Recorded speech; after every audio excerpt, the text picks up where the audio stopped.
Ozonics Killerwinds podcast back again. I'm Nick Simon. Cole Tanner. Nick Simon, Cole Tanner, Nick Simon. Let's do this. Okay, first off, I apologize in advance. I'm a little under the weather. That's just a little sicky.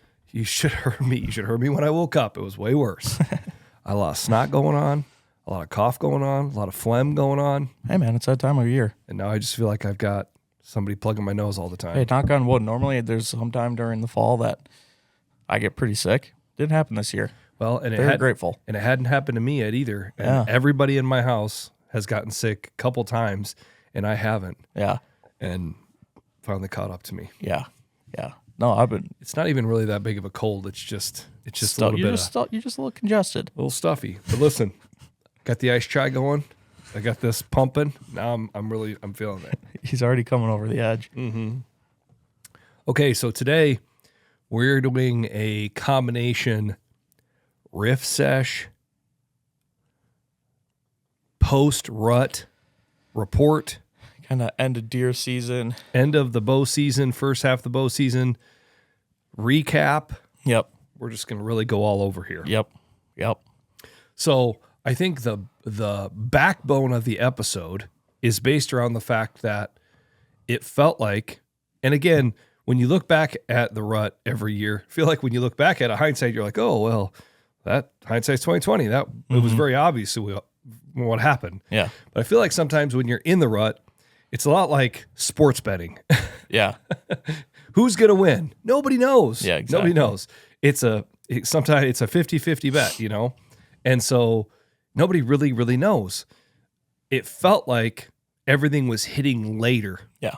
As the season went on. It felt like in October, end of October, it wasn't the end of October. Yeah. It just felt like it wasn't happening yet. It felt like the end of October happened early November. Yeah. And what would have happened in November in the teens felt like it happened November in the 20s. Yeah. Without a doubt. And so it just felt like, and now looking back, it felt like I had said a lot that it felt like it was like 2 weeks delayed. Mm-hmm. Felt like that's what you're hearing a lot of other people talk about around the state. Yep. And that's really what happened. Yep. It just felt behind. And the hunts that we're going to be recapping really falls into what would have normally been the November and the teens. Right. It would have been in that kind of that pocket when a lot of the does had already kind of been bred. We were getting towards the post rut. And what I like to say, you know, bucks really out there kind of zombie walking. Yeah. Yeah. Where they're just looking for the last one. Mm-hmm. And where all of a sudden you see bucks cruising, or you see one doe with a big boy and a couple smallers and a couple smallers behind that just following her around. Yeah. You know what I mean? And we kind of experienced a little bit of that, you know, towards the end of the season. Yeah. And so let's get right in. I think the exciting part was Nick finally getting the monkey off his back. Yeah. Oh, man, it felt good. Felt good. I didn't realize how much I needed that. Yeah. So we had this buck on camera, and man, it'll be really interesting to see if he shows up during late to see if he makes it through. But we've got this buck we call World Traveler. We had experience with him last year. Mm-hmm. And this year he really decided to make this one permission spot where he wanted to be during the rut. Yep. And we saw him kind of cruising all over the place. Saw him a bunch this year. Saw him on the hoof. I saw him on the hoof at under 30. Yeah. That'll haunt me forever. Yeah. But had him on the hoof, and we saw him at a distance a couple different times. Yeah. He's there. Yeah. Well, sure enough, one day, 9:30, 10 o'clock in the morning, spot we call the co-op, a big doe with 2 yearlings walks by, and right behind him is World Traveler. Daylight as could be. 9:30, 9:45 in the morning. 20-yard shot would have been. Yeah. And again, that's always a tricky part, right? Is we don't get to hunt every single day of the season. We got full-time jobs. So it's just sometimes you kind of hope that the stars align. Yep. Well, the stars aligned for that day, and it worked out for you to be able to go hunting. It's like, I was like, oh, do I go today or don't I go today? It's like, yeah, you go right now. Yeah. So you went within like the next hour. Yeah. Basically went right in there. Yeah. And so I drove you out there and you walked in around like 11 o'clock. Yeah. Just tried to sneak in there. It was a perfect wind. Yeah. It was a northwest wind. It was going to be perfect for an afternoon, Yeah. middle of the day afternoon set. Those deer had walked from the south, walking north towards what we call Turkey Ridge. Yeah. We've got multiple kind of stands along this. The co-op is a great spot where it's really an in-between. Yeah. And maybe we talked about this in the last episode, but sometimes the tricky part about this permission spot is it's not that it's big woods, but it's big enough. Yeah, it's definitely big enough. You follow me? Yeah. And sometimes the hard thing about big woods is you can't narrow them down. Yeah. There's no pinch, right? If you don't have some sort of saddle or something that they want to walk through, it can be hard to know where they're going to go. Yeah. But the nice thing about the co-op is you've kind of got big woods to the north and to the west. Yep. And then you've got kind of this smaller chunk of little grove right to the south of that. And this is where they pinch through. This is where they kind of funnel down. Yeah. They go from one to the other. Yeah. It's the kind of on-ramp, off-ramp for that. Yeah, and the way it lays out where we're talking this co-op is, it's like a lot of like draws that kind of come together. And so Yes. you really see them using those ridges to their advantage. Yep. And using those to travel and cut back and forth. It's a great spot. It's really fun to sit there. It's cool. I know I said this to you multiple times. It's just cool to see deer moving in there. I grew up not hunting big woods, so when I can experience deer in big woods, it's just cool to see how they act. It's almost like they just act different in there, and it's been really fun to sit there and see deer. So you snuck in. You actually Barely. Yeah, trying to sneak in. Those deer that we're fairly certain were the deer that walked by the camera, they were kind of down in the bottom. Yeah, where we normally access from. Yep. So you kind of came in a different way. There's like this. It's like a dike, basically. Mm-hmm. You kind of walk down the dike and cut in to the south and to the west, while they were to the northeast. Got in there real good. Yeah. But you barely got up in the stand, basically. Well, I saw him the first time I saw him. The bow was still hanging on the bow rope. I didn't even have the bow rope up, and I seen him working across the ridge, and the one came by at probably 25, 30 yards. I probably could have shot her easily, but they just worked off, and they went into this little thicket that is probably 50 yards to my west, and all three of them walked into there, and they played around. I could see them the entire time just working in there, just walking around, feeding a little bit, and in the back of my mind, I'm kind of trying to debate, like, if they come in, should I shoot them? Just because I know there's a buck with them this morning.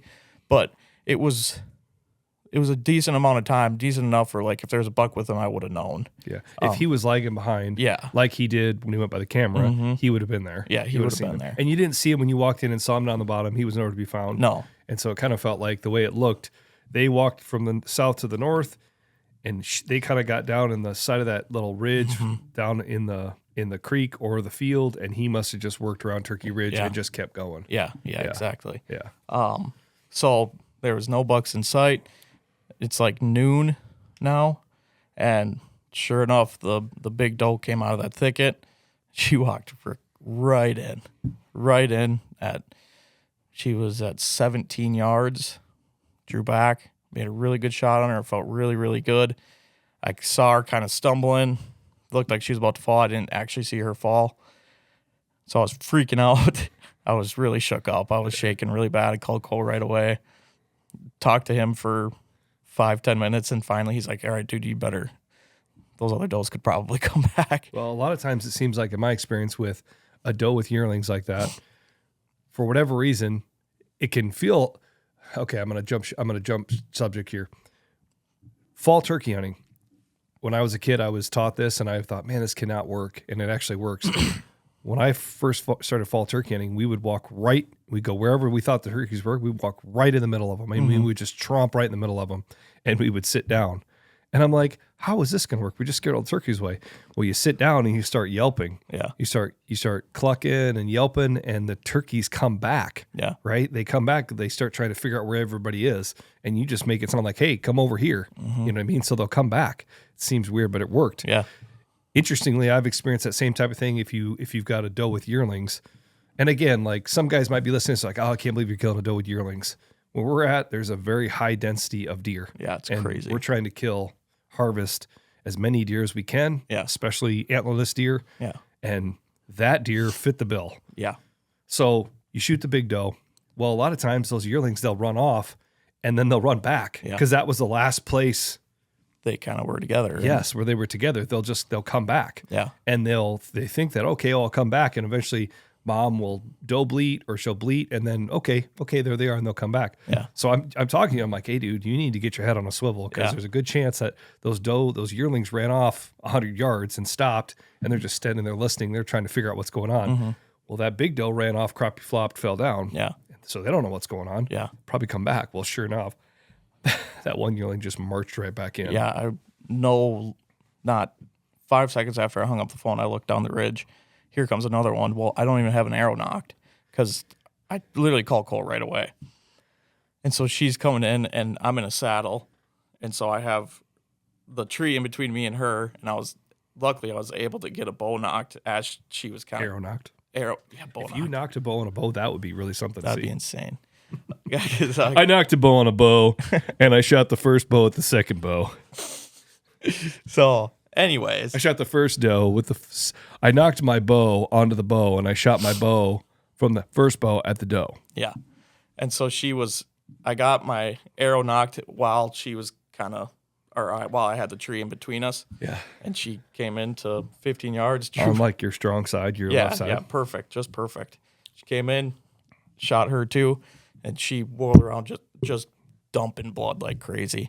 And saw her fall actually, which was freaking awesome. It was just a really fun day. And then so that call Cole, like I would think it was probably maybe 3 minutes. It was like the first call was at like 11:40. Hey, I just shot a big one, big doe. Heck yeah, that's awesome. We talked. He's telling me about it. I'm like, all right, bud, you get your head on a swivel. Like, calm down. Don't need your diabetes to go low. Yeah. Try to stay calm. And then all of a sudden, you called me 10 minutes after that. Yeah. Not even that. Yeah. It was before noon. You'd had 2 deer already. Oh down. yeah. Yeah. And so yeah, it was just really good. I mean, if you guys have listened to the podcast, you know that I've kind of struggled with some target panic type stuff. Everybody does. A lot of people Everybody do. does, and it just I don't say everybody, but a lot of people do, or people do, and they don't really know what it is. yeah, and I just had a lot of instances kind of stacked up right in a row that was really hurting my confidence. Yeah. But to make 2 really good lethal shots like that, it was really good for my confidence, and I'm super stoked. I told Cole that day, like, that made my season. Like, it just, It was so awesome. Well, and it's one of those things. It's like you said, I know what you were going through. Usually, in years past, I don't mean this in a braggadocious way. I've harvested a lot of deer during the deer season, especially because I don't discriminate. Yeah. I'm trying to shoot a lot of does, but for whatever reason, it hasn't laid out that way. Yeah, I mean, still killed some deer. I mean, off of this farm is a farm that we're really trying to do. We do depredation hunting on. We still killed between me and you and Jet 9. 9, yeah. So we're still doing really good. Yeah, I mean that's great. We've definitely put a dent. Yeah. But I know what you're feeling because, like you said, as the season, I was real fortunate. I killed a doe in the co-op, in the first co-op opening morning. You know what I mean? Like, go out that morning and all of a sudden just walks in and just Pele one. But the rest of the season for me is kind of just it just feels like it's been a struggle. Yeah, it feels like it's just been harder, grinding the gears a little bit more. Yeah. You know what I mean? Which is fine. Yeah. You know, I love to be out there. Yeah. I've said this before. I'll never forget this. When I used to, years and years ago, before we had 5 kids, I used to love to golf a lot. Mm-hmm. And I would get so frustrated golfing because I'm a terrible golfer. And Tatum, my wife, she's like, well, babe, if you're going to get mad all the time, then just stop going. Yeah. And so try not to take it too seriously. You know, I love hunting, so I try not to like get real mad about it. Yep. But definitely, it's been a little bit more of a struggle this year, and so I know how you're feeling. Yeah. And you could definitely tell. You could tell right away. You could definitely feel. I could feel that weight lifted off. Yeah. And it comes down to kind of a confidence thing. You're like, gosh, can I do this? Yeah. I mean, you know you can, but it's just like when it just feels like if you didn't have bad luck, wouldn't have any luck at all. Yeah. It just can get kind of frustrating. Oh yeah. But yeah, so I still had all day to hunt yet. And it was right in that window where you just never know. Deer were moving, man. Deer were moving because I had been in there a few days before that and saw deer moving all morning. We saw it bucks chasing does and holding does in the field or bringing them up through the on this ridge. So we knew that there were deer in there. Yeah. So it's like, all right, dude, well, just hold tight. Yeah. Like, it's cool enough. They'll be fine. They're just going to lay there. Yeah. Like, just sit tight. You never know. Yeah. And so sat there all day. It actually ended up being pretty slow until like the last 45 minutes. All of a sudden, there's just deer running everywhere. I know I for sure saw 5 more does, and then a pretty nice buck was dogging them right on that ridge, which was just so fun to watch. He was just grunting like crazy, just kind of following. It was so cool. And then honestly, I think it would have, that buck is, we've talked about this a lot, that buck would be really hard for me to pass if he gave me a shot. And he just, the tall narrow eight. The one that I had come in on me. Yeah. And so and he's got a big old body on him. Yeah, too. he does. All big rutted old up. neck. Yeah.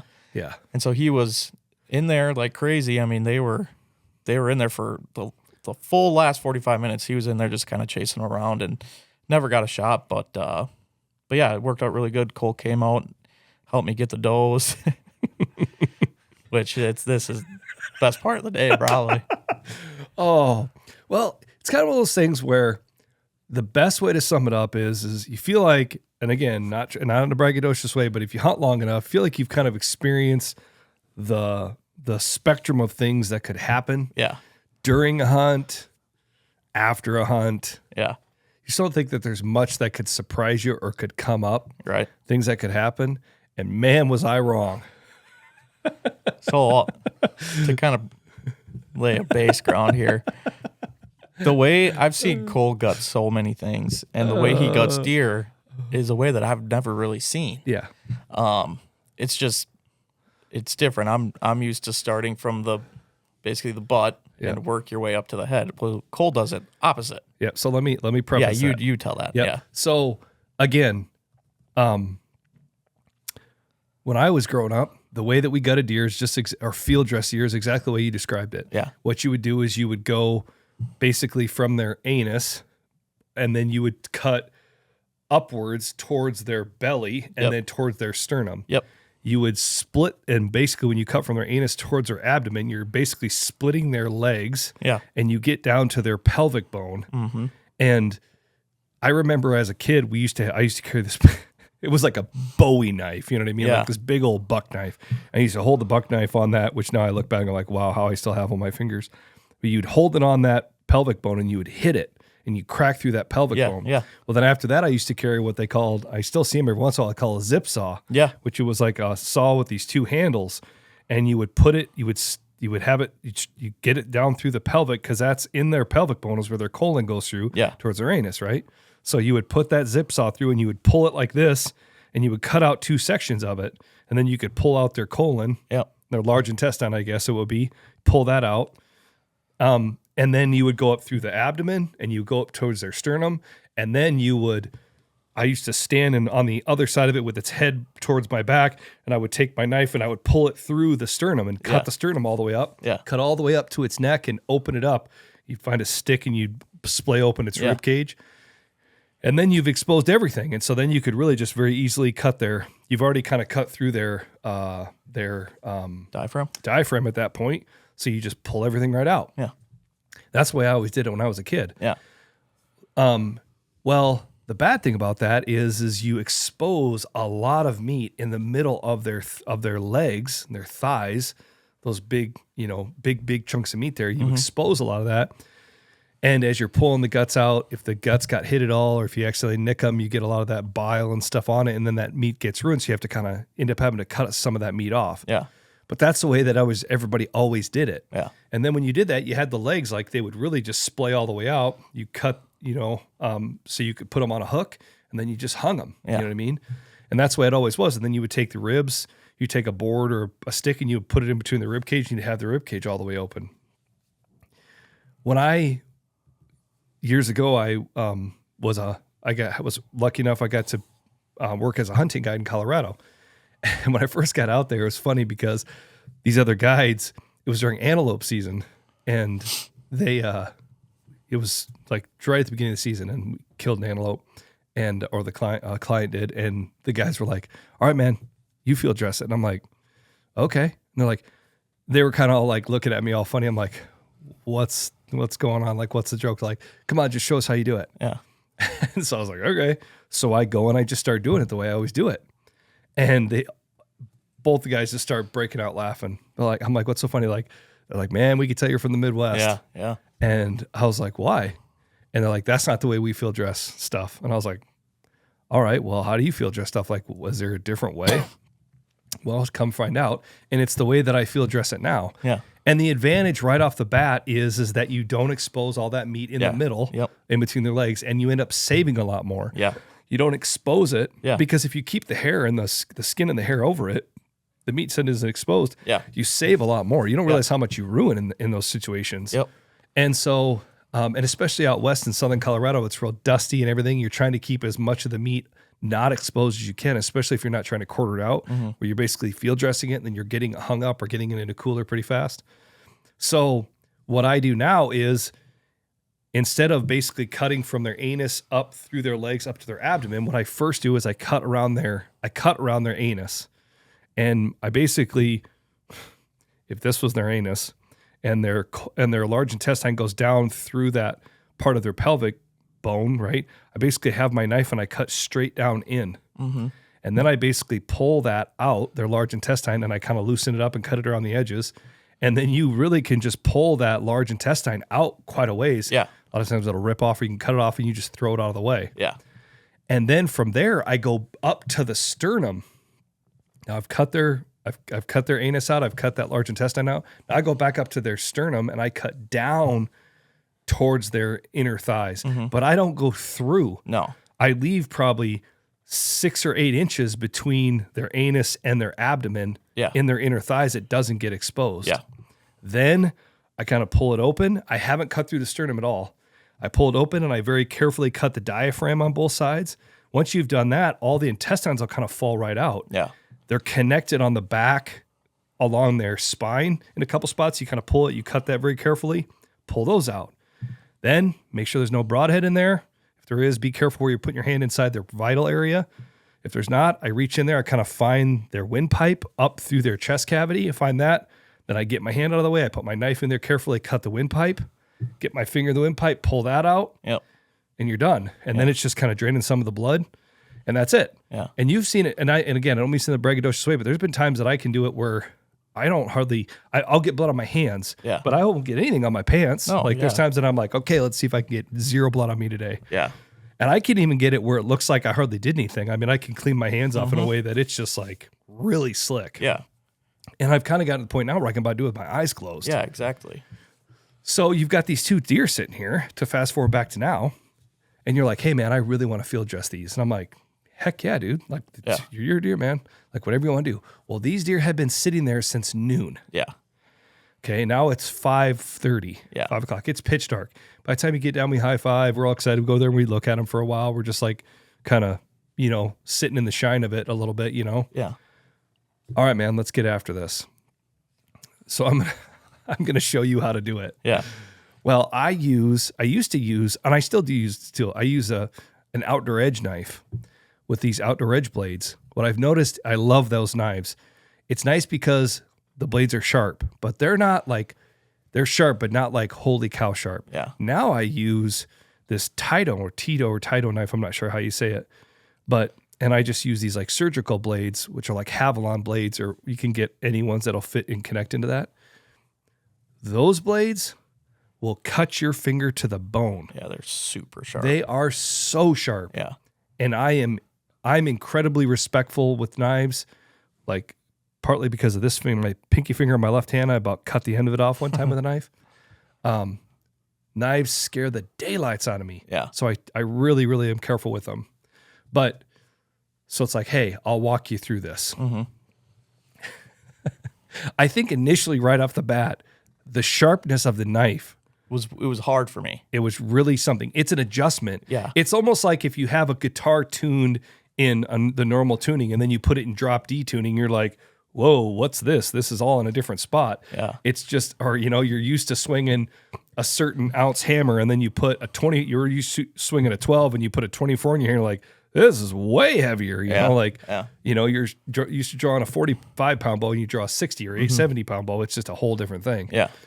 And so I think the sharpness of the knife right off the bat was kind of freaking you out. It wasn't so much freaking me out, but I just couldn't figure out the pressure I needed that because I wasn't used to being That's a great way to put it. I just wasn't used to like being able to literally touch it and have it kind of start to cut already. And that's what I feel like with a normal knife is with normal knives or replaceable blades, you have to kind of press into it pretty good. Yeah. With that, you literally just like barely touch it and it starts and like, it just cuts. Yeah. It's crazy. Yeah. So he tries to show me how I hold up the legs and I'm like, okay, cut through the anus. Yeah. And that right away, I'm like, okay, this is going to be hard. Right away. Because I'm I'm trying to be really patient. Yeah. No. Yeah, and I'll take full credit for this. I did not do a good job, but it's just trying to learn a new way and just whatever. And plus it had been a really long time since I've gutted anything. So like I'm going around it and like you're kind of holding the knife weird. Yeah. Like it was just, I don't know. It was bad. So I get around it and I go to try and pull it out and just nothing happens. I'm like, okay, well, I've seen you do this and normally it comes out like I don't even know. It comes out like a foot. Yeah. Just like, whoop. I've seen him do it hundreds of times. Just whoop, just comes right out, and I can't get it. He's like, just let me do it. I'm like, all right. I didn't say it like with that type of tone. I just said, hey, let me try. Yeah. So I get in there and I'm like, kind of like, you know, on part of it, it'll still stay connected. I'm like, see, if you kind of pull on it, you'll see where it's connected. Then pull it, you know, see where it's still connected, and then just kind of cut it there and then pull it, see where it's connected. So I kind of could see it, and I just sliced it, and it pulled right out. You're like, son of a gun, right off the bat. Yeah. And so then it's on to the next part. Onto the sternum. Onto the abdomen. And so Cole, I've seen him do it all the time. He kind of finds with his finger where the sternum kind of ends a little bit. Yep. And so he finds that, makes a little incision, gets his fingers under there, and then starts cutting down. Yeah, because you got to get through the hair, which is connected to the skin, which is connected to like their brisket, in that muscle. And then you got to get through that, and then you got to get just a skosh farther. Just a hair. I mean, just a hair. I mean, barely. And a lot of times when I take my knife, I just barely touch it. Yeah. And I just kind of cut, and you'll see it kind of split.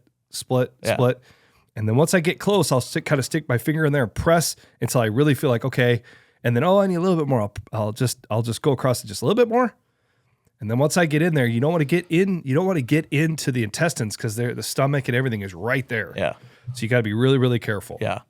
And I was trying to, I'm like, hey, this is kind of where I cut. Yeah. Yeah. And so he was showing me, and I was going, I got down to the point where he, like Cole just said, you just got to cut it just a little more. And that's where I was at. I'm like, hey, don't cut through the stomach. Yeah. And I like barely touch it.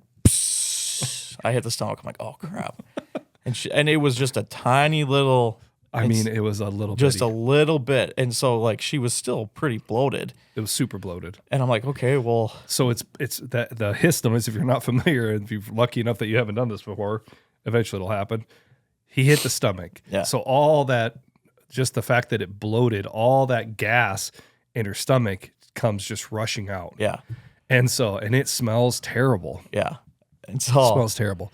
So at first you're just like, okay, just let her, it's going to just hiss for a second, kind of get out of the way. You don't want to be right next to that. So we're like, all right. And I'm like, well, it's okay. Yeah. Like, I'm like, it's not okay. Yeah. But And I've seen that happen so many times when you're gonna, you just nick it. It's like, it's whatever. It's no big deal. If you nick it, you nick it. Yeah. You know what I mean? You try not to. If you nick it, you try to be aware of where it's at. Yeah. And then just avoid that. Yeah. Go ahead. So I'm like, well, I still need to get my fingers down in there and get it opened up. So I stick my fingers down in there. Well, the incision was too small. So I'm like trying to get my finger and I couldn't get it out. I pull my finger out.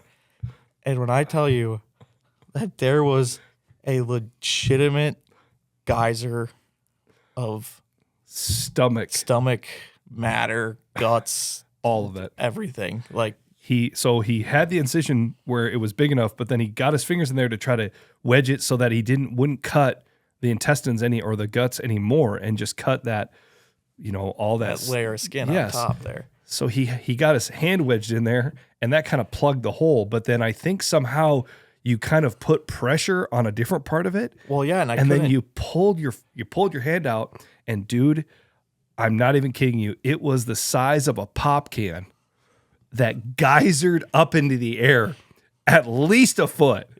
I had it on my chest. All over you, dude. And it got on me too. And it just covered the deer like. It went everywhere. And then it geysered up, and then we jumped out of the way, and then it tipped on a side, and it was like just shooting out of the side. And dude, I start laughing, and I tell you what, I can't remember, maybe if ever, I've ever gagged. And I've had buddies that get like they'll gag around like guts and stuff. They like that smell like instantly. It's like involuntary. And that did it for me. I started gagging, but I'm laughing and I'm gagging and laughing. It was so bad. Again, like I said at the beginning, you feel like you've experienced it all. I have never experienced that. I mean, it just shot. I mean, it was crazy. I have never seen anything like that. It just straight up in the air. Oh my gosh, it was crazy. Yeah.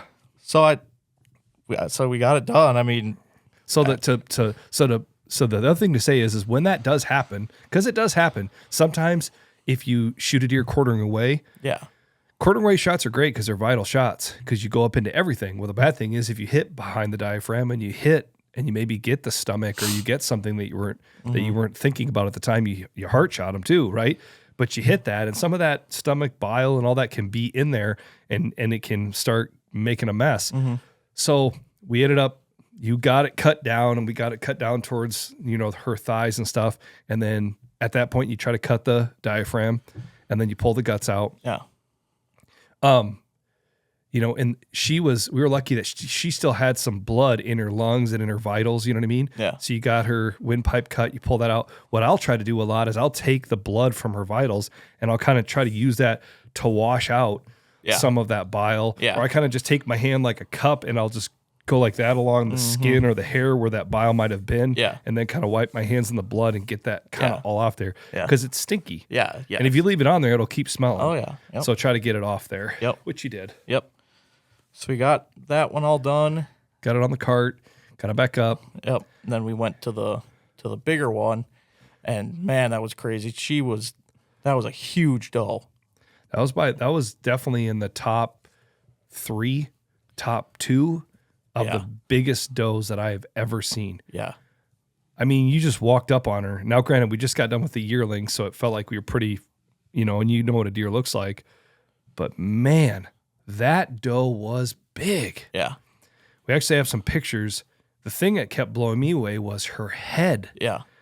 You could put your hand at the tip of, or like on the back of her, between her ears, like the back of her head, and put one hand over the back of her head, down her forehead, over her eyes, and put your other hand right up against your palm to like this, and it didn't touch her nose. Yeah. Yeah. We have pictures. 2 hands widths. We have pictures where Cole's her hands are on her head like this. And it's not even touching her nose. Yeah. I mean, it was a big deer. Yeah.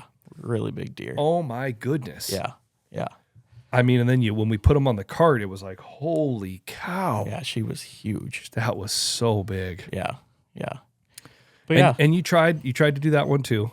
Or did I just do that one? I think you just did that one because it was kind of getting late at that point. Yeah, it was getting late. Yeah. So then, so we got that all field dressed out of there. And like you said, you wish, I mean, maybe there is a way you could do it. You could send the teeth in somewhere to try to figure out, man, she had to have been old. Yeah. Oh, yeah, for sure. Golly. For sure. Yeah. That was a really, really big doe. Yeah. Cool. Yeah, it was super big. Yeah. So that was awesome. So it was good to kind of get that monkey off your back. Yeah. And really, that kind of felt like, and again, a few days before that too, the weekend right there, it all felt like that was really when everything, and like we had talked about, I'm like, man, dude, it's going to get good. Mm-hmm. And it did. Yeah. We had hunted that permission piece, and we have another permission piece, which it's wild how it feels like this in both for turkey and deer.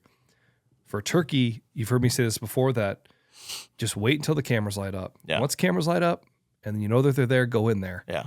And that's what it feels like with deer. Last year it lit up a lot earlier. Way earlier. Yeah. It was like lit up the whole time. Yeah. This year it was really slow. Mm-hmm. And then all of a sudden it just hit on. Mm-hmm. And there was a couple good bucks in there that we would definitely be looking for. Dude. Doc showed back up again. Oh, man. Yeah. And then there was another buck that was like kind of a tall, high 8-pointer. 8-pointer, yep. And we were seeing a pile of does piling out. So many what we does. call the knob. And so it was funny. We had so much warm weather the whole fall. And I kind of felt like you didn't really realize that until that day. Mm-hmm. Because that day we went out. Yep. You went back to the other permission piece. Yep. And I went to this spot. Yep. And we had a stiff northwest wind at 20. Yeah, it was cold. And it was cold. Yeah. And it was humid. And it was the epitome of what it's usually like in the Midwest all fall. Mm-hmm. And it's hard to even describe if you've never experienced it, but it feels like the wind just cuts right through you. Yeah. And man, I don't get nervous with heights. What I get nervous about is I get nervous when I get cold and I'm high in the air. Yeah. Right? I always have trouble with my hands. Yep. So it's always a fight. Yep. But that was, I guess you could say for me, was kind of the magical hunt. Yeah. You know, you hope for those magic days when you're just like, this is amazing. This is what you kind of live for. This is what you hope for. That day when it just feels like in the spring, like the turkeys are just going bonkers. Yeah. You feel like everywhere you look, there's just deer. That's what it felt like that day. Yeah. I had 3 different bucks on that field. Yeah. At within 200 yards, all just kind of working out. There was deer out in the field really, really early. I snuck in there from the south, got in there really easy. Yeah. And it wasn't 45 minutes and there was a doe and a yearling out there. Yeah. And, but again, just like we were saying about earlier, how sometimes feels like without bad luck, there wasn't any luck at all. Again, thing I'd never experienced. I had I've seen tomcats out there. You see feral cats every once in a while. Yeah. So I'm sitting there and, sorry. So you feel like you've experienced everything, but again, this is one of those things where I hadn't experienced this before. I'm sitting there and there's a tomcat that just works through this tall grass. And you could tell it was like trying to find a mouse and it's like pouncing over here and pouncing over there. And I kind of didn't really think much of it, but I'm like, okay, whatever. So it was kind of like right out in front of me. And I was kind of thinking, I'm like, all right, bro, like you need to move on because if deer decide to walk across here and you're kind of mingling, like they aren't going to like that. But so finally this tomcat kind of goes back to the south and walks off. I could kind of see it going through the woods. It was orange. Yeah. So I'm like, okay, well, I can see all these kind of deer out in the field. Like, here we go. I've got this big cut bean field. Like, okay, this is going to get good. Well, sure enough, right before dark, here comes a big doe and a yearling. Walked right down where I need him to. I'm like, okay, jackpot, here we go. We're talking, I'm ranging. This is going to be 20 and under. Like, I'm all positioned perfectly. Like, this is going to be awesome. Bad thing about that is they come straight into you, so they're not going to give you a broadside shot. Yeah. They're going to give you a straight on frontal, which you're not doing that. So then they're not going to turn until right at the end. Yeah. So here they're walking in 50, 40, 30, 25. She finally gets to where she wants to turn. Right where she turns was right where that stupid cat was. And I wouldn't have ever thought this. She hit where that cat was, and holy guacamole, dude, you would have thought there was a mountain lion out there, dude. Yeah. She turned inside out and she was like, see you later. Right. I had the wind perfectly. She didn't smell me. And she hit where that little stupid cat walked and was like, nope. And was boom, right back out at the edge of the field. Well, now she's at like 90, you know? And then of course she got to the edge of the field and then she proceeded to blow. But there were so many deer on the field and it was the peak of what we were hoping for, the post rut, that the bucks that were out there, they didn't give a diddle. They're like, dude, whatever. I don't care what you've got going on. I'm worried about these girls right here. Yeah. And so they were bumping does all over. And sure enough, I grunted and I snort wheezed. Well, Doc was out there. The big high 8 was out there. And then there was this other buck that I don't think we had any encounter with that wasn't anything crazy. It was just a big, nice 8. But dude, body size, the minute he walked in the field, Doc and the other guy were like, you're cool. And they walked off. They literally, boop, they were off the field. I'm like, all right, bro. Well, you know what I'm going to do to you? I'm going to snort wheeze at you because you're the guy. So I grunted, snort wheezed. He turned and looked and ears pinned. Here I come. And he just came right in. Yeah. But of course, what do deer do? They get on the downwind side. And I knew that was kind of the risk I was going to take, hopefully I was thinking if he got to where he was going to come down when he'd walk down the edge of this grass. But if he wanted to get 100% down when he was going to come back through the woods that was super brushed up behind me. Yeah. And that's what he did. Yeah. He came in, he got right to where those does were, and he had to make a choice, either kind of come right into the grass or come behind. And he came behind. Yeah. And he got in there, and I just couldn't get a shot. Yeah. But that was kind of the magical day. Yeah. And that really kind of was the initial, like, okay, we need to start hunting this now. Yeah. They're here. There's a lot of does here. These bucks are still wanting to carry on, and it's on. Yeah. Yep. So we actually, again, watching the cameras, we had this nice high 8. And this knob that we call it is kind of tricky. Yeah, it's hard to hunt. Yeah, it's really hard to hunt because you can hunt it on for example, we've got a tree stand right along the edge of it. On a west wind, you can do it ish. Yeah. But if you get any northwest wind, they come out of the south and you're done.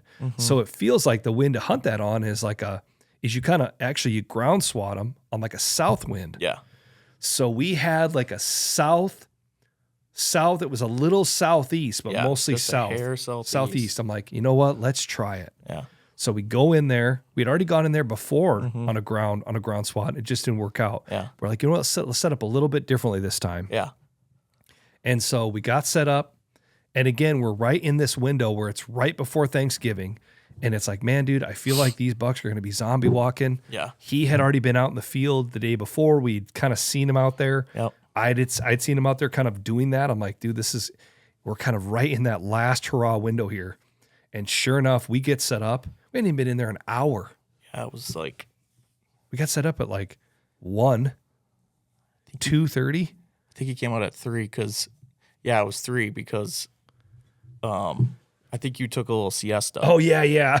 You're like, wake me up at 2:50. Yeah. I'm like, dude, all right. I'll tell you what, you want to talk about the best naps are naps when you're in the woods, man. Yeah. And a nap when you know that somebody else will wake you up when something happens. Yeah. I laid down. Dude, he was out like in a second. Dude, I had all my garbage on, and I had a chair, and I brought a cushion, and I set my backpack down, and I set the cushion down. So I wasn't even laying on the ground, actually. Yeah. And man, I got into a fetal position. It was a beautiful day too. It was, My gosh, dude, I was so out. So you nudge me. I'm like, oh, where am I? Huh? What day is it? yeah. You're That like, was it's 2:50. That was at 2:50. And sure enough, I get set up in the chair, and I'm just kind of like, oh, okay, get your game face on. And you're like, deer, buck. Oh. Yeah, I'm like, Well, big buck. Sure enough, he came out on the thicket, and what was he doing? Completely zombie mode. Completely zombie He was walking. It was freaking cool. It was so awesome.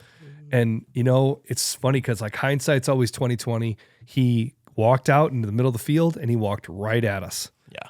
And in that moment, I was like, gosh darn, do I try to like grunt and snort wheeze at him? Thinking that, okay, if he tries to circle, he's probably going to come right by at a broadside. Yeah. But then in the back of my mind, my instinct said, man, dude, if you grunt or snort wheeze, we don't have anything out in front of us. If he hears it, he should be able to see it. Yeah. And I didn't feel like that was the time to like give up our position. Yeah. And it's like, well, let's just see if he decides to come up and go up the knob. Well, he decided to go literally right by the other stand. Yeah. He went right by the other Yeah, stand. he was probably 5 yards from it. Yep. Perfect. And that would have been a really gamble to try to sit in there. Yeah. Because that would have been so directly downwind. Could have tried it, you know what I mean? And you probably would have got a shot with the Ozonics, honestly. But it just didn't feel like with all the deer coming out there, it felt like the spot to be was where we were. Well, yeah, and I never expected him to be the first deer out there. No. And that early, it's so hard to know. Yep. So he goes by the other stand. He goes in. So there's this creek bottom right there that just runs north to south. So, I mean, you can see him weaving through there, and I'm watching the binoculars the whole way. And he gets to quite a bit to the north. Yeah. And I'm like, all right, dude, we need to let him know that we're here now, because if we don't, he's going to walk out of our lives completely. Yeah. So I really let him have it. Grunt, snort, wheeze, grunt, snort, wheeze. And it turned him. Yeah. Stop, looks. Well, he kind of disappeared in there for a while. And then all of a sudden, this north march that he was doing, not a north march anymore. That was a south march. Yeah. He had turned right back around. I'm like, here we go. I'm like, here we go, dude. Here we go. So he starts marching back to the south, weaving back where there's this big thicket. Yeah, it's huge thicket. And it's like, okay, bro, he's on the north end of the thicket. He's either going to come around it or he's going to come out right here. I think I snort wheezed him at him one more time. And then he came out. Yeah. Maybe I didn't. I don't remember, but snort wheezed him out a few times. Yeah. Well, sure enough, he came out there and he came out into the field and it's like, oh my gosh, here we go. Yeah. And we're sitting here 100 yards from this buck as he's standing in the complete wide open. Just feeding like normal.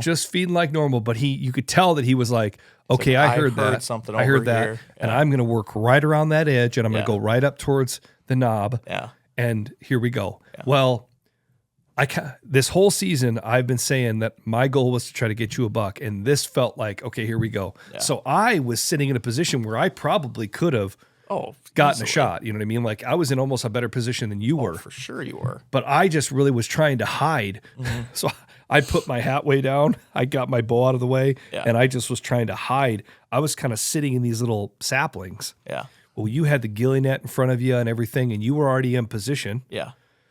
And so he walks out. First he's at like 100 something. Then he comes to like 80 right there. Because he was kind of acting like he was going to go north again. I'm like, do I just try him at 80? I mean, he was in the wide open.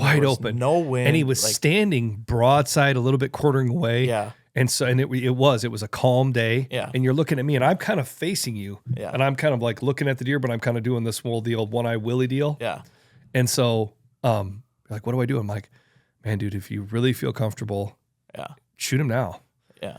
So you dial it to 80. Yeah. Well, no longer than you get it dialed to 80. He breaks. And says, you know what? I'm going to go around the corner. Yeah. So in that moment, a little bit of panic, but you're like, so you got it dialed back up quickly. Well, like you said, it was in the moment. I just started dialing. Well, I dialed down to 100.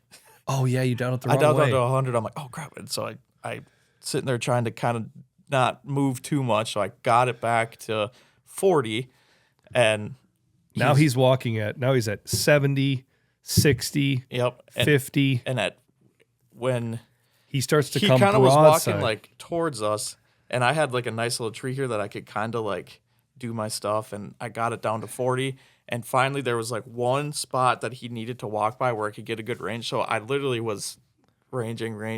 Finally, there he is. I'm like, okay, he's at 50. Roll it down to 50.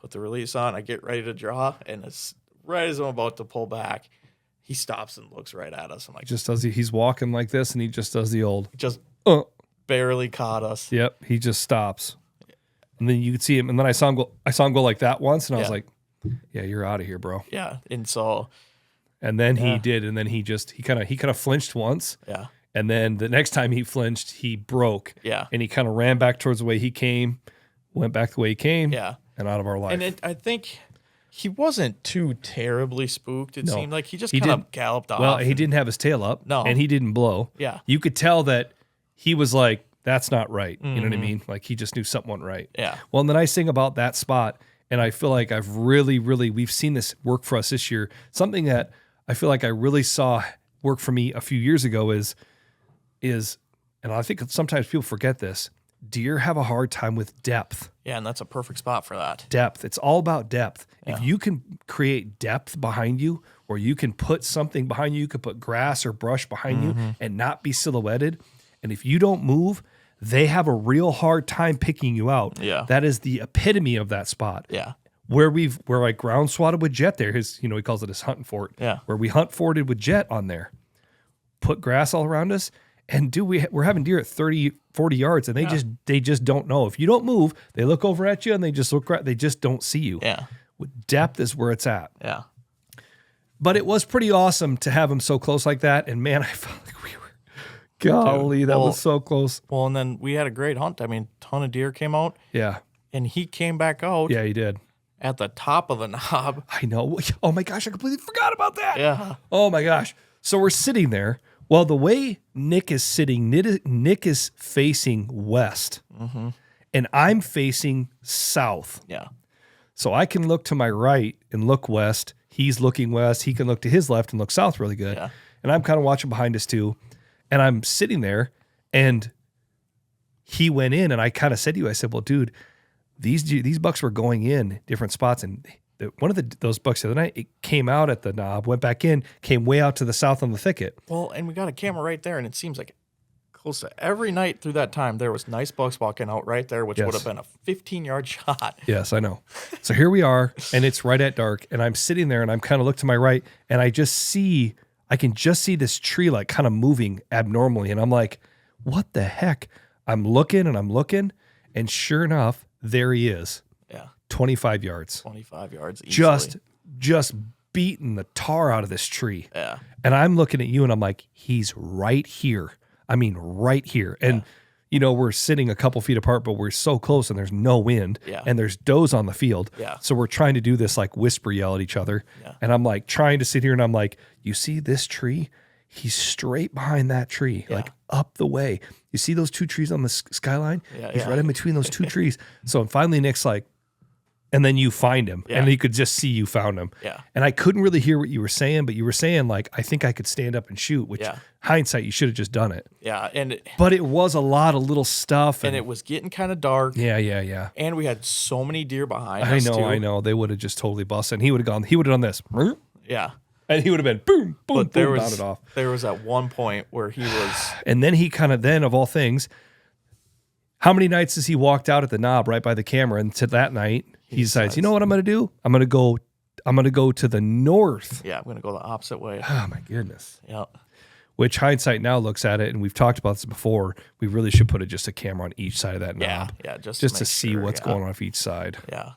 But yeah, man, that was so awesome. Unreal. That was, I mean, for sure the biggest buck I've ever had a legit opportunity with my bow. Yeah, it was really cool. On the ground, man, that was just... And in the moment, it can be really frustrating, right? When it doesn't work out, it's like a gosh dang.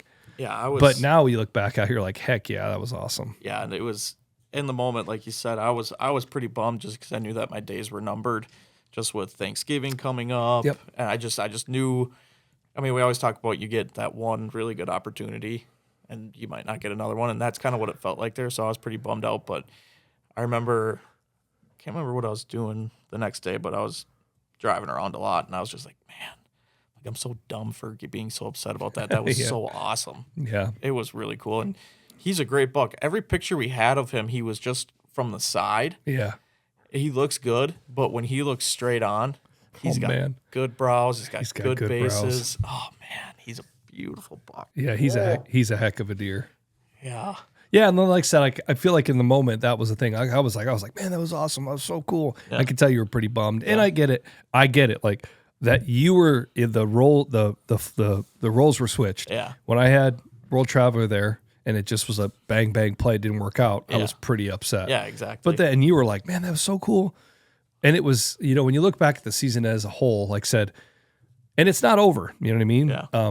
But it feels like the magical part of bow season's over. Mm-hmm. It feels like the rest of the season can get a bit harder. Yeah. You know what I mean, you definitely have to pull a little harder. Yeah, exactly. But yeah, it was pretty cool to see how it all worked out. Yeah. And just getting you close on them like that, yeah. Is pretty killer. Yeah, it was really, really sweet.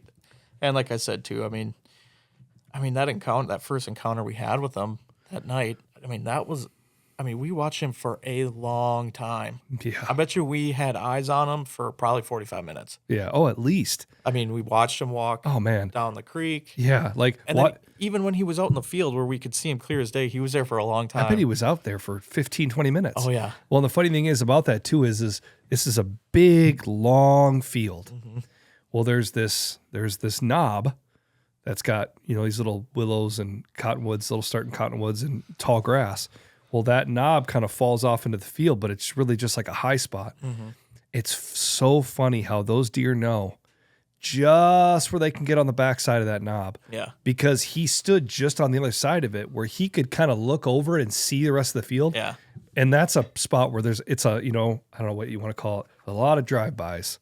Tons. Oh, my goodness. It makes you realize how much that other permission piece you kind of take for granted. Yeah, that other permission spot, the way it works out, you can be Well, you're a half mile to 3/4 of a mile away from one road, and you're a mile away from a road. You're 2 or 3 miles in every other direction away from a road. You just don't see roads. You don't see cars. So secluded. And man, that's nice because, gosh, I mean, it's fine, and we're just as guilty of it. Yeah. But I feel like I'm more hypersensitive to it because it drives me crazy when I see guys do it. But that's a spot where everybody just like crawls down the road, stops for rolls down their window, glass even longer. Yeah.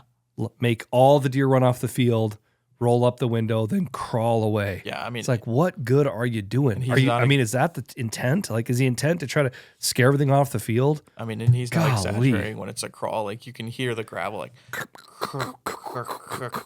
you hear it for 5 minutes before you see the truck. Just slowly going. Or the best one, the crawl, stop, back up. Yeah. Like the 3 miles an hour that you were going for the last 100 yards, it wasn't right. You got to back up 10 feet. That's the better spot to be. Yeah. It's like, golly, man. Yeah. I do a lot of that, driving around looking for deer. If I see a deer, I make sure to not be there long. I know. And that's, I stop, see what it is, get going. And that's where I said, like, I feel like I'm pretty hypersensitive to, like, yeah. I try not to do the crawl by. I just we'll just drive by at a normal speed. If you're like, oh, hey, whoa, and if you stop, it's just a stop, look, and go. Because you never know if a guy's out there, you know what I mean? Yeah. But that buck, he knew. He was just on the other side of that hill, and he could tell where he just felt comfortable. Mm-hmm. He knew that you could see him. He kept looking up. He could see the whole field. Yeah. And there was a truck that drove by and didn't stop because he didn't see him. Yeah. There was, Yeah. But that spot is a drive-by central. I know. It's minimum 5 times. Oh, geez. Easily. At least. It's just drive-by. Yeah. But yeah, no, like you said, it's really neat because, like I said, this is really the second year that you've gotten experience, this area, and so it's neat to kind of see some of these deer. Yeah. And let's tell you what, like, man, it gets me excited for next year too. I know. If World Traveler somehow makes it through during late season, can you imagine? Oh my goodness. He'll be an absolute jack. Yeah, let's think about World Traveler for a second. God, we had him on camera on the Trophy Rock all summer. At the ski hill, at Thermal Hub. We had him on camera, okay? He was there. Velveted up in all of his glory. just growing the bone, man. He was just growing it. He's like just pounding it on, Unbelievable.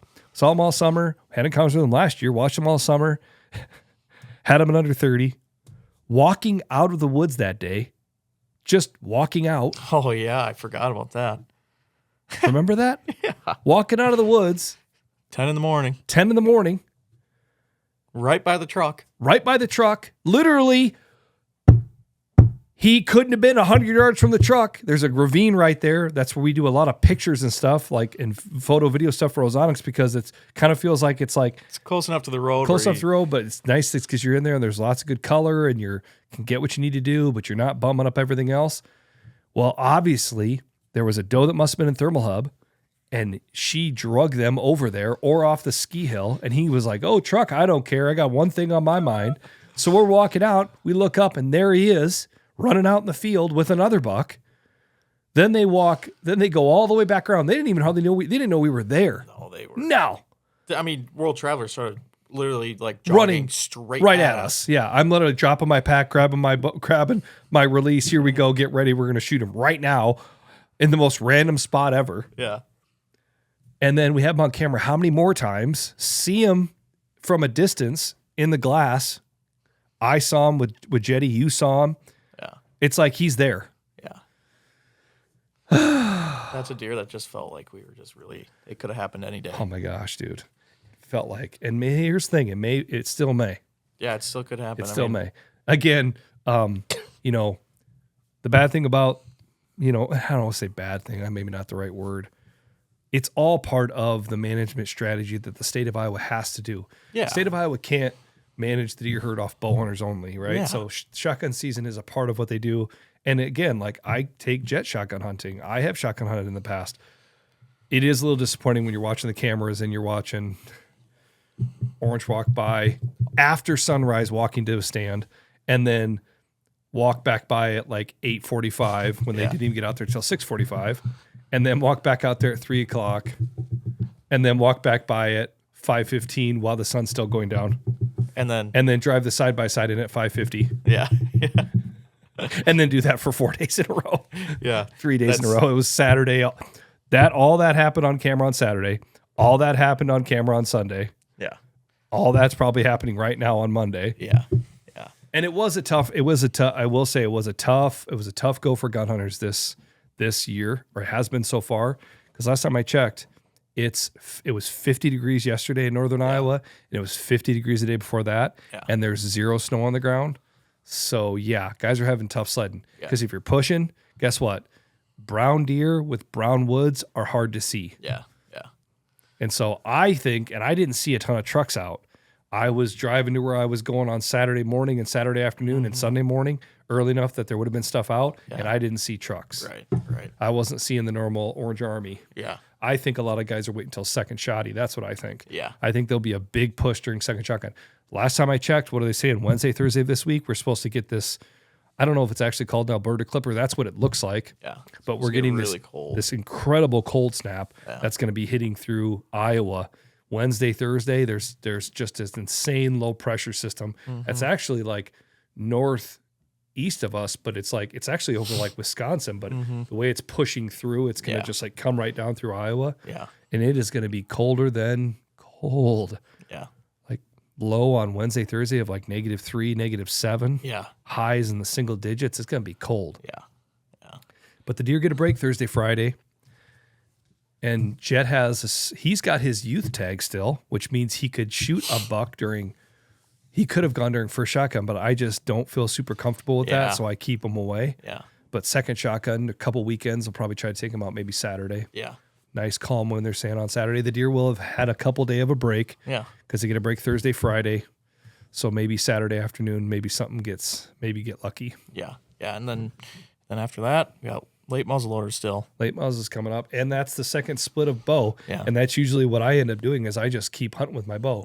I've got some dep tags still, or I guess they wouldn't be considered depredation. I have some antlerless tags on some spots that I really want to try to get after yet. Yeah. That I kind of didn't get till late, which really kind of put me in a bit of a pinch. Yep. So I've got some of that I want to try to do.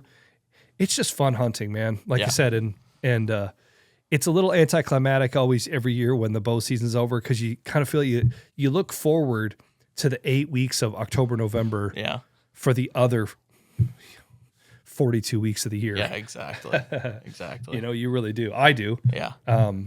But it'll be good. And like I said, there's going to be some fun stuff coming up between Jetty, between Late Muzz, the second half of the archery split, Zip and Ben. You know, being down here will be really fun. Yeah. Getting to take them out. And like I told you earlier today, this year, especially for me, has really felt like, and you know what else, the stuff I've got going on, that I feel like I've really felt this, drive, just like passion for taking you every chance I get. Just like that day when like that buck came in, like that really filled me up, just like sitting there holding my bow and like looking at him and watching you, like letting that counter play out. Like that meant everything to me. I almost didn't even bring my bow that day. Yeah. I was like, I don't even know. You're like, no, bring your bow. I'm like, okay. Yeah. But like, it means a lot to try to get you on one. Yeah. It means a lot to get Jet on them. I feel like it means a lot to try to get Zip and Ben on one. Yeah. Like that would mean more to me than anything I do for myself. Yeah. So that's really what it feels like.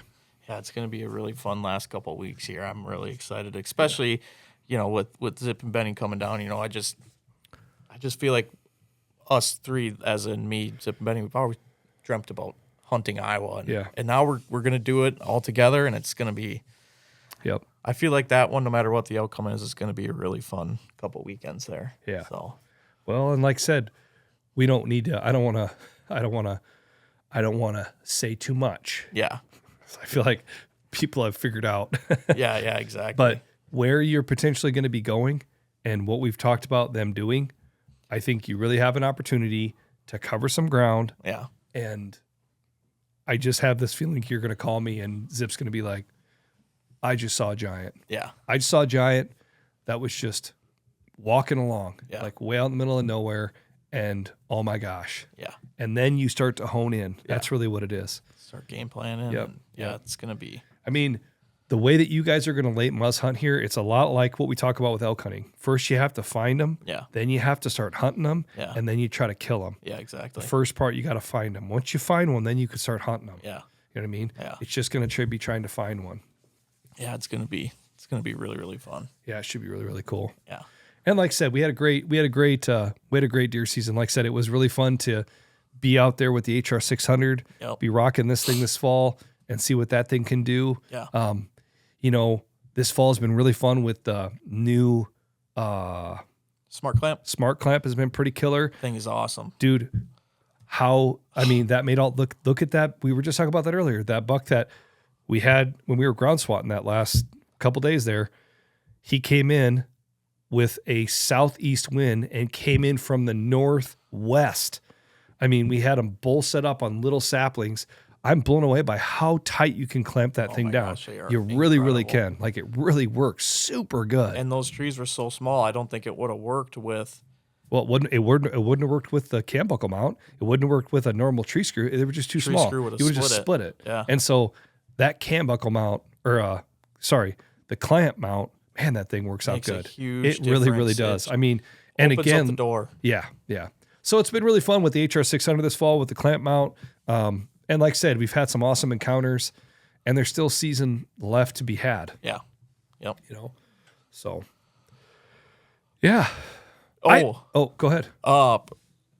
My dad shot his biggest buck ever. Oh yeah. Yep. Well, and golly, I think we need to get Jason Mears on here. Yeah. Holy crap. cow. Talk about the year that he had. Yeah. So there's been some guys killing some deer, man. And I got to see your dad's buck. That was cool. Yeah. I got to see it on the hoof. Yeah. Yeah. So just a crazy turn of events. Nick needed to ride home. So it just worked out that I took you home and then for Thanksgiving, and then Walt's buck was there. Yeah. Yep. So I got to see that on the hook. Yeah, I'm super happy for my dad. He'd been normally where we hunt at home, the summer is insane. There's a ton of giants on there. I mean, it just seems like there's always a couple really big bucks on camera in the summer, and then they disappear. Well, this year was completely opposite. Had nothing in the summer, to the point where I didn't even buy a Wisconsin tag. I'm like, I just have no reason to go up there. Well, finally, a really nice buck showed up pretty consistently. Dad ended up, first time he saw him, he missed him, hit a limb, shot over his back. With a crossbow. With a crossbow, yep. Hit a limb, shot over his back. Then he saw him like 2 days later. And then a couple weeks later, he saw him again. Yep. And it was just kind of a fluke deal. He came out at like 20 yards, but kind of behind him. Got out to like 40. He ranged him at 40, but he was walking away, and my dad didn't really account for that when he shot him for 40. Shot right under him. And then, so the opening day of Wisconsin gun season, Dad was sitting in a spot. There he is, daylight, like 200 yards away at a different spot where Dad could have been sitting. And so he was beating himself up pretty hard Saturday night. Like, God, I just can't believe we did that, yada, yada, yada. Well, Sunday morning, here he comes. And he was 100% zombie walking. Yeah. It was the only deer Dad saw. He just came walking down and Looking for a doe, and Dad shot him. His biggest buck ever. It was super cool. Yeah.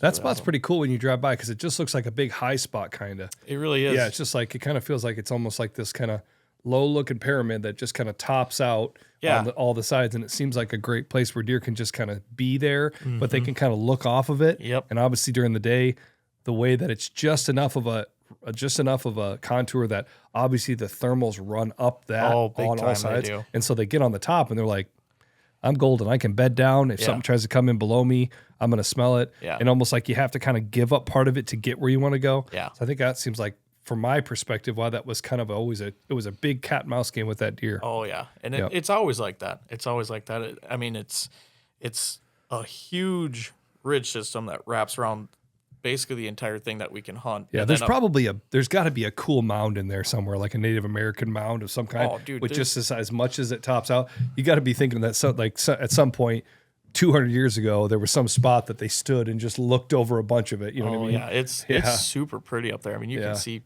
quite a ways, but it all wraps around, and on top is a huge field. We tend to hunt the top a lot more than the bottom, but he ended up killing him on the bottom side.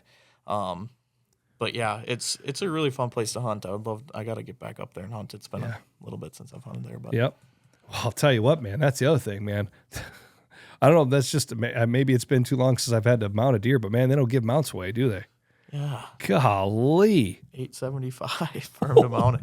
Holy cow. I heard that and I was like, wow. Yeah, $875. Man. Benny's mounting his was $900. Golly. Yeah. I mean, are they alive? I mean, do they like bring them back to, do they talk to you? I don't know. I mean, do they like turn their head and like blink their eyes? I don't know. I think mom's regretting them giving them the green light so fast. I bet she's like, that's like 3/4 of your Christmas gift. Yeah. No, it'll be cool. He's only got one other head mount, and so me and him have been really ragging on mom to let us hang both of them in the living room, but she's fighting back pretty hard. Oh, that's funny. But yeah, I mean, listen, if that's the going rate, that's the going rate. I'm not trying to dog on taxidermists. It's just like, gosh, that seems like a lot of money. Yeah. And maybe that's just what the supplies cost. Like I said, I don't know, but like, I mean, I know everything's up. Yeah. But gosh, that seems like a lot of money. Yeah. But again, like I said, the other thing about those guys too, is they probably look at it and go, you know what? Like, I can either do this many at 400, or I can do this many at 400, or I can do this many at 900. Yeah, exactly. And, and if they've got guys that are willing to pay for it, it's, Why not? the market is what does somebody see the value of it at? Yeah. People want to play it, they want to play it. Yeah. So, but yeah, that's really something. I don't think I could talk Tatum into that. She'd be like, no way, Jose can Swargo. Don't even think about it. Yeah. All right, let's wrap it up. Another episode of the books. Ozonics Killerwinds podcast. Thanks for listening. If you're getting out there in the gun seasons, good luck to you. Be careful. Make sure you're pointing the gun in the right direction. Wear blaze orange. Wear your blaze orange. Follow the laws. And if you're getting out there in late muzzle or the second half of the split, good luck to you. Good luck. Stay classy. See you next week.